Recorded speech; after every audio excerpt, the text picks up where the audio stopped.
वरिष्ठ अभिनेता परेश रावल दि ताज स्टोरी एवं सिनेमा हॉल रे प्रदर्शित हेउछि।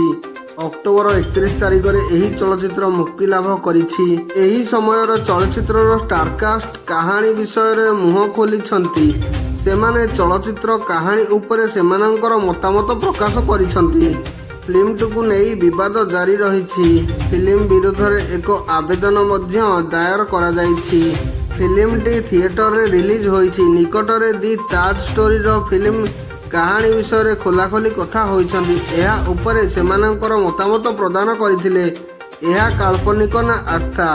चलचित्र निर्देशक तुषार गोयल कहिछंती एहा ऐतिहासिक तथ्य उपरे आधारित, किंतु एक काल्पनिक कहानी अधा काल्पनिक कहानी को समर्थन करिवा पई आपनकु एक दृढ़ कहानी आवश्यकता। एही कहानीटी संपूर्ण ओरिजिनाल।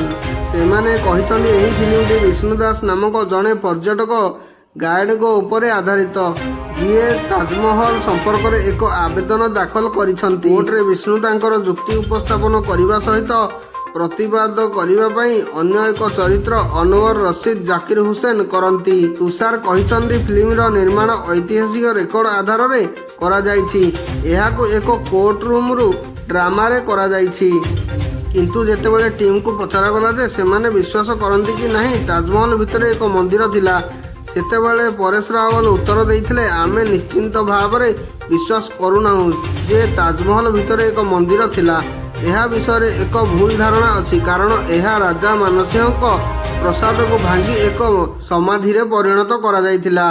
जेतेबेले आपण एक प्रसाद दखल करती यह स्पष्ट जे जदि यह एक हिंदू बासस्थान तेबे यह धरिनिय जे भितरे एक मंदिर रहिथिबा, किंतु ताजमहल भितरे मंदिरर कौनसी प्रमाण नहीं।